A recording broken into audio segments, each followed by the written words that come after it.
Now let us read together. You can pick up any translation you want. This is a chapter 2 verse 102. All right, we start with Yusuf Ali.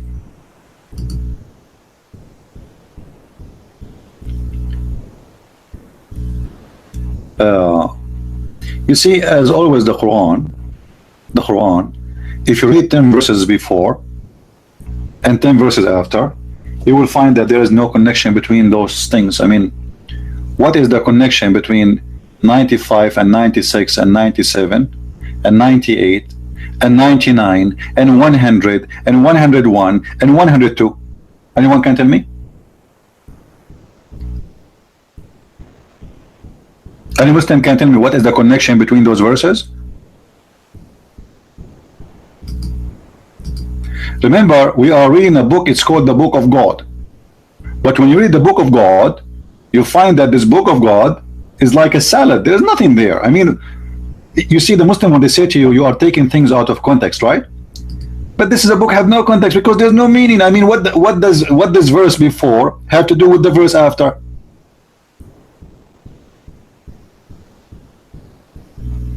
Anyone can tell me?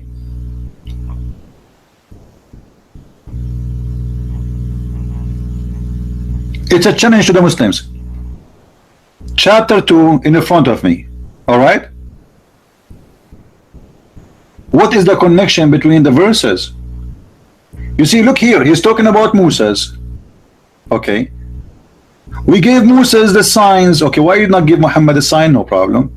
And then you took the ball as God. Okay. And then we etc. And then we etc. And then suddenly he start talking about Harut and Marut. Well, what Harut and Marut have to do with this? And then he starts saying, and those who they are the enemy of Jibril. I mean, what Jibril have to do with Moses, man? You are telling me about Moses now, or who is about the enemy of Jibril? And who is Jibril? I mean, why Jibril have enemies? He's an angel. So here I accept the challenge of Christian Prince that he's saying that each verse is talking about different things. That's not true. If you look at the Juz al-Awwal, the first Juz of Surah Al-Baqarah, the startings, it's mostly talking about the Israelites and the Prophet Musa and the Jews. So it's mostly mentioning the Jews, as you can see here in chapter 2 of the Quran, verse 92. Says وَلَقَدْ جَاءَكُمْ مُوسَى بِالْبَيِّنَاتِ, right? And Moses had certainly brought to you with clear proofs. Then you took the calf in worship. Who took the calf in worship? The followers of Moses, the Israelites, the Jews. After that, well, you are wrongdoers. And Allah says, and recall when we took your covenant and raised over you the mount, saying, take what we have given you in determination and listen. They said, instead we hear and disobey, and their hearts absorbed the worship of the calves. So the Jews continued worshipping the calves because of their disbelief. Say, how harsh is that your faith enjoins upon you, as you know, etc. And even it continues to talk about the Jews that say, O Muhammad, if the home of the hereafter with Allah is for you alone and not the other people, then wish death if you should be truthful. Now this proves that the Jews love to live a longer life, that they don't want the hereafter as much. They don't love the hereafter as much as they love the world. But they will never wish for it, meaning death, ever, because of what their hands have put forth, and Allah is knowing of the wrongdoers. And you will surely find them the most greedy of people for life. They love life a lot, even more than those who associate others with Allah, meaning the mushrikun. One of them wishes that he could be granted life 1,000 years, but it would not remove him in the least from the coming punishment. They should be granted life, and Allah is a saying of what they do. Now we come to the verse continues. Say, whoever is an enemy to Gabriel is none but he who brought down the Quran upon your heart, O Muhammad, by permission of Allah, confirming that which was before it as guidance and good tidings for the believers. Whoever is an enemy to Allah and his angels and his messengers and Gabriel and Mikael, then indeed Allah is an enemy to the disbelievers. So Christian Prince is saying that, why do people need to be enemies with an angel, Gabriel? Well, even with Allah subhanahu wa ta'ala, there are enemies like you, who is an enemy to Allah subhanahu wa ta'ala. It does not literally mean that you have to be stronger than Allah subhanahu wa ta'ala, or he has to be a human so you can be his enemy. A devil, for example, is not a human, and he's our enemy, and you're his enemy, right? So that's what basically is here, and your challenge is refuted very fast. And this ayah proves here is talking about the Jews, that they hate Gabriel, they hate the angel Jibril, they are enemies for him. If we go to Sahih al-Bukhari right here, narrate Anas, okay. Abdullah said, if we go a little bit here, the Prophet ﷺ said, just now Gabriel has informed me about that. Abdullah said, Gabriel, as you know, saying in a question form, the Prophet ﷺ said, yes. Abdullah said, he among the angels is the enemy of the Jews, meaning Gabriel, the Jews, you know, they hate Gabriel.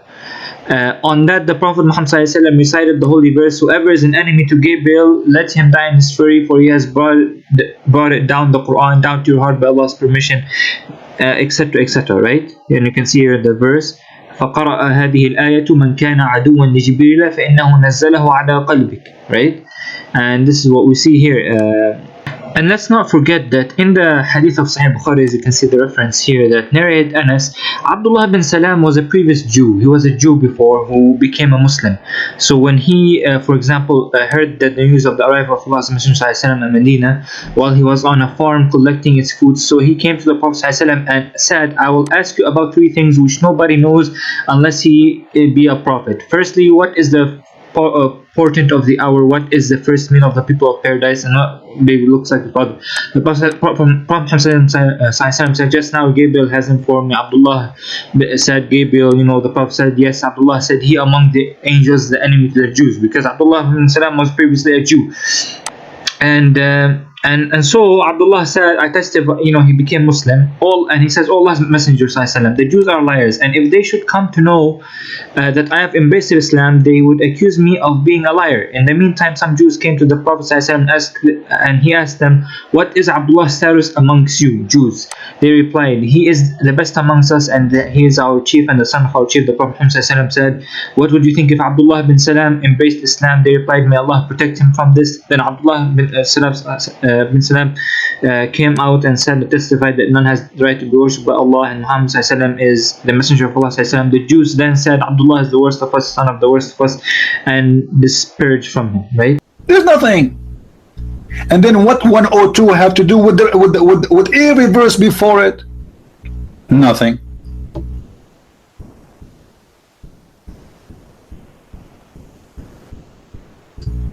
And here we go, we are here. Who is the Muslim want to call us and explain to us? Now, if we go and see what the Quran says in this verse.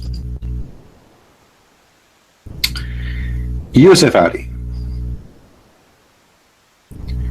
I will let the computer read for us, better than just so I can rest my voice. Let us see. They followed what the evil ones gave out falsely against the power of Solomon. The blasphemers were not Solomon, but the evil ones, teaching men magic and such things as came down at Babylon to the angels Harut and Marut. But neither of these taught anyone such things, without saying, we are only for trial, so do not blaspheme. They learned from them the means to sow discord between man and wife, but they could not thus harm anyone except by Allah's permission, and they learned what harmed them, not what profited them. And they knew that the buyers of magic would have no share in the happiness of the hereafter, and vile was the price for which they did sell their souls, if they but knew. Anyone understand anything? Muslims, anyone understand what's happening here? Suddenly, with no introduction, suddenly we are talking about Solomon. Any Muslim can explain how this happened? What brought Solomon here? Now, let us see how stupid this is story. Allah, he sent two angels to teach magic. And those angels, they came down in the Babylon tower. Like, what the heck?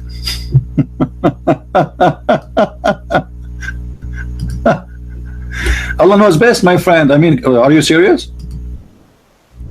Muslims, are you sure Allah knows best? My first question will be about the Babylonian tower. Why the angels came down in that tower? I mean, is that the elevator?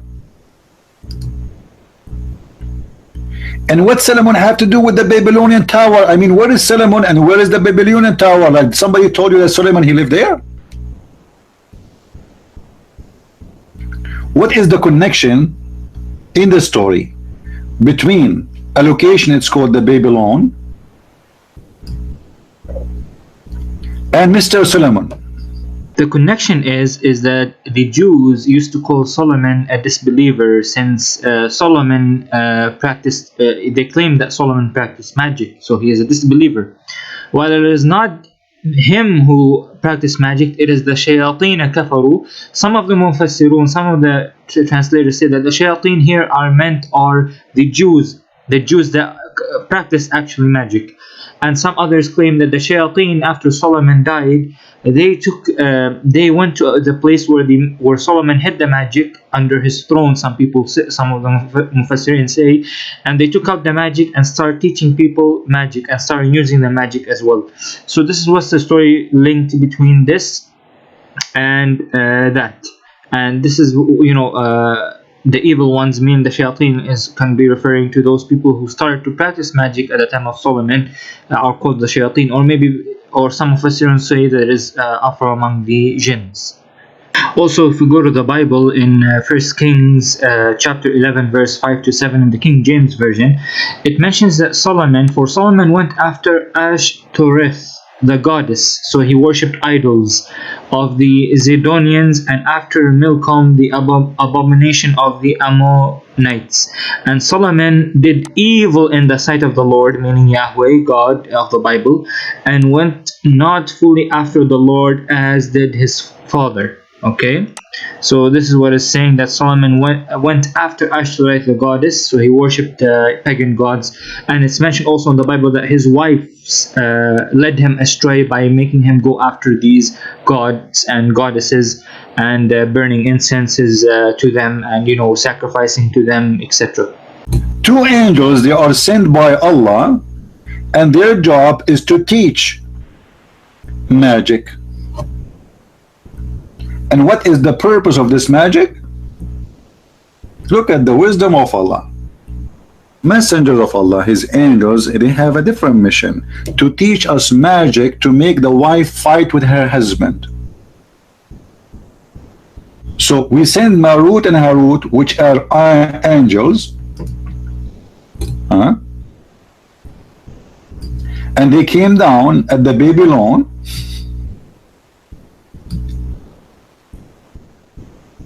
and they did not teach really to do blasphemy, but a trial. Allah is sending angels to teach trial. What the trial is? Magic. They learn from them the means to sow discord between the man and his wife. Man, is that the business of Allah, to send angels to teach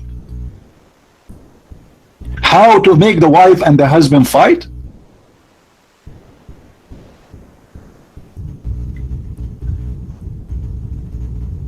What is the interest of God, who is God in heaven, and supposedly he live in heaven, not in the devil house? I mean, this action is an action of the devil. Why does God, he want to send special messengers to teach evil stuff, and the purpose of it not to do blasphemy against God? What he's worried about is a blasphemy about God, but not worry about making wife and husband divorce. I mean, what Allah accomplished by sending two guys or two angels to teach us how to do black magic, which is absolutely false and funny.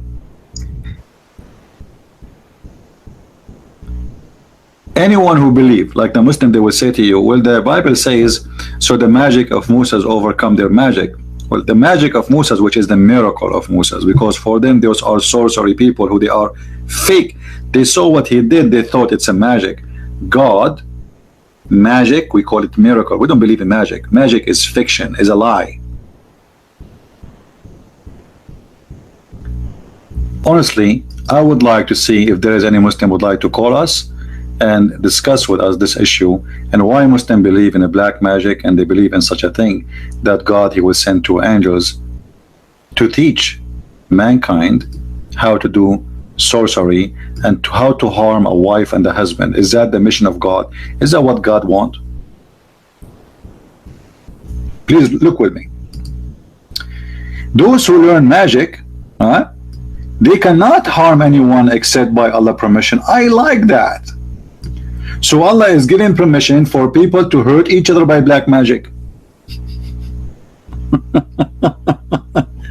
Why Allah is doing that, Muslims? Why Allah allowed people to hurt each other by black magic? And what make it funny, the Quran says nobody can hurt anyone by magic except by the permission of Allah, as we see in front of us, which means Muhammad himself was harmed by magic by the permission of Allah. Muslims, why? So if you go back to the verse, it says that the two angels, Harut and Marut, neither of these taught anyone such things. So without saying, so Harut and Marut, Allah sent them as a trial for these people after the death of Sulaiman alayhi salam.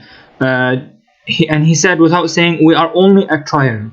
So that Allah sent these angels and gave them specific commands that if anyone, they would go to people and they would tell them, for example, we are only a trial. So if you want to learn magic, go to this location, for example, to learn magic.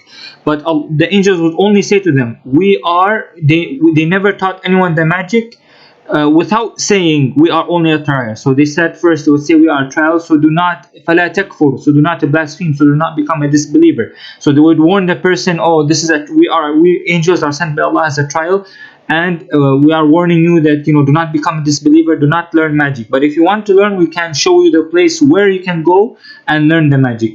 They learned from them, meaning the angels, and some of them said the shayateen, the means of breaking between a man and his husband, because they learned from them is going back to the shayateen, to the evil ones, or to the sorcerers who learned the magic.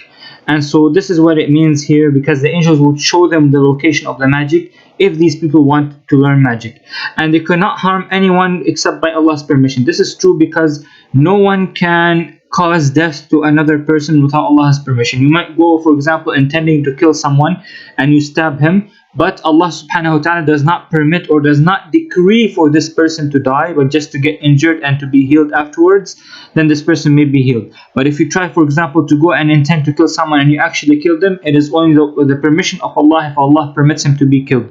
If for example, there's a car on the road, it was about to hit you, if Allah permits the car to hit you, then it would hit you. If Allah does not permit the car to hit you, then it will not hit you. So this is all decree and test from Allah subhanahu wa ta'ala. And Harut and Marut were sent as a test by Allah subhanahu wa ta'ala to warn people by saying, we will show you the place where you can learn magic, but they would warn them first saying, we are only a trial, so do not disbelieve, because doing this action of magic will cause disbelief. And they learned from them, meaning from the shayateen, not going back to the angels, but going back to the shayateen. They learned from them the means to discord between man and wife, to use magic to play with man and wife. And of course, magic cannot harm anyone except by Allah's permission, because the way the magic that works, that if a man tries to use magic on another person, it will not harm that person or specific person if only if Allah permits that to happen. Or for example, some people try to separate between man and wife. Some people try to stop people from having jobs. Some people try to stop people from from having children, for example. And of course, everything happens by the permission of Allah. If Allah wants you to have children, then you can have children. If Allah does not permit you to have children, then you will not have children. So no one decrees that, only Allah subhanahu wa ta'ala. Illa bi-idhnillah. Now, if you go to the Bible, Aaron himself was sent as a trial to the people of Moses, the Israelites, the Jews. And as you can see, Aaron in the Bible is a prophet. In Christianity, is a prophet. If you go to Exodus chapter 7 verse 1, King James Version, and the Lord said unto Moses, see, I have made you a god to Pharaoh, and Aaron your brother shall be your prophet. Right? So Aaron is a prophet here. If you go to Hebrews chapter 5 verse 4, King James Version, and no man takes this honor unto himself, but he that is called of God, as was Aaron. Another proof that Aaron is a prophet in Christianity. In Exodus chapter 40 verse 13, New King James Version, it says, you shall put the holy garments on Aaron and anoint him and consecrate him, that he may minister to me as a priest. So Aaron and Christianity, and Christians also believe that he is a prophet. What did Aaron do? Aaron decided to build the golden calf. In the Quran it says the Samari built the golden calf and misled the people and told them to worship it, and he also wanted to worship it along with the Jews, while Aaron was not, he did not take part in it and did not build the golden calf according to Islam in the Quran. If you go to Exodus chapter 32 verse 1 to 14, the golden calf. When the people saw that Moses was so long in coming down from the mountain, they gathered around Aaron. So they gathered around Aaron and said, "Come, make us gods who will go before us." So they wanted Aaron to make them a god or an idol that goes before them. Okay. "As for this fellow Moses who brought us up out of Egypt, we don't know what has happened to him." So the Israelites, the Jews, were saying, "Oh, we don't know what happened to Moses, so let us make our own gods and worship, since Moses is away for a long time. He's not giving us any commands." Aaron answered them. So Aaron right now is saying to them, okay, he said to them, "Take off the gold earrings that your wives, your sons, and your daughters are wearing and bring them to me." So all the people took off their earrings and brought them to Aaron. He, meaning Aaron, okay, he again here means Aaron, took what they had handed him and made it into an idol cast in the shape of a calf, fashioning it with a tool. So Aaron fashioned it with a tool. Aaron made the idol, okay, to misguide the Israelites. He made the idol, the golden calf, and fashioned it with a tool. So Aaron was doing that. Then they said, the people said, "These are your gods, Israel, who brought you out of Egypt." When Aaron saw this, he built an altar in front of the calf and announced, okay, so Aaron built an altar, like where people would sacrifice their things in front of the calf, okay, close to the calf, and announced, "Tomorrow there will be a festival to the Lord." The Lord here means Yahweh. Now this means the Israelites were, so the next day the people rose early and sacrificed burnt offerings and presented fellowship offerings. Afterwards they sat down to eat and drink and got up to indulge in revelry. So the Israelites, the Jews, started to worship the golden calf that Aaron made as a trial. Well, does that mean that Aaron, your prophet, is a kafir or Christian prince? Then the Lord said to Moses, "Go down, because your people whom you brought out of Egypt have become corrupt. They have been quick to turn away from what I commanded them and have made themselves an idol cast in the shape of a calf." So they have made it. It was specifically referring to Aaron, because Aaron was the one who made it with the tool. They have bowed down to it, sacrificed to it the idol, and have said, "These are your gods," meaning these are the idols, your gods, Israel, who have brought you out of Egypt. Right? So now again we see, is that if Christian person is saying, "Oh, why did Allah caused Harut and Marut to be a trial to these people?" Harut and Marut were basically a trial. They warned the people first. They came to them, said, "Innama nahnu fitna." They said, "We were sent by Allah as a trial. Okay, do not become disbeliever. We will show you the place where there is magic. You have to choose whether, if you want to learn magic, you go there and you'll be in the hellfire, or if you don't go there, then you are saved." Right? So this is why Allah subhanahu wa ta'ala sent the angels, and Allah subhanahu wa ta'ala sends the angels as trials as well. The angels in the grave, for example, in the grave they come as a trial. They ask you questions, so they are testing you. So Allah sends them as a trial, as a test for you. They will say, "Who is your God? Who is your prophet? What is your book?" Right? If you're able to answer all those three questions, then you'll be in paradise. If you're not able to answer these questions, you have failed the test that Allah subhanahu wa ta'ala has made the angels come give you the test. This is knowledge of the unseen, Abdul. Really? The knowledge of the unseen, I mean, it's very funny, because how the unseen was able to teach the unseen the black magic? Well, it's simple. Allah subhanahu wa ta'ala sometimes reveals some of the unseen, not all the unseen, but some chosen things, or for example prophecies or signs of the unseen, like the signs of Yawm al-Qiyamah. Allah subhanahu wa ta'ala did not reveal the date of the day of judgment, but revealed the signs, meaning that if these signs appear, meaning know that judgment day is close. So he has revealed part of the portents of of Yawm al-Qiyamah, meaning parts of the unseens that would reveal to the angels, and the angels would reveal to the prophets, the human prophets and messengers. So as you can see in Quran chapter 22 verse 75, Allahu yastafi min al-malaikati rusulan wa min al-nas. Right? Allah chooses from among the angels as messengers and from the people. So this is one proof here right now. Also we clear in Surah Al-Jinn in chapter 72 of the Quran verse 26, He, meaning Allah, is knower of the unseen, and He does not disclose His knowledge of the unseen to anyone. So Allah subhanahu wa ta'ala does not allow anyone to know the unseen that He keeps secret, except whom He approved of His messengers, except who إِلَّا مَنِ ارْتَضَى مِنْ رَسُولٍ. Okay, except whoever Allah subhanahu wa ta'ala approves through the messengers, He gives them some signs of the unseen, which the messengers say to us some of these signs of the unseen, which is through the messengers of the angels revealing to the human prophets and messengers. And indeed He sends before each messenger and behind him observers. So there you go, you have proved it. We have exposed Christian prince. Wassalamu alaikum wa rahmatullahi wa barakatuh.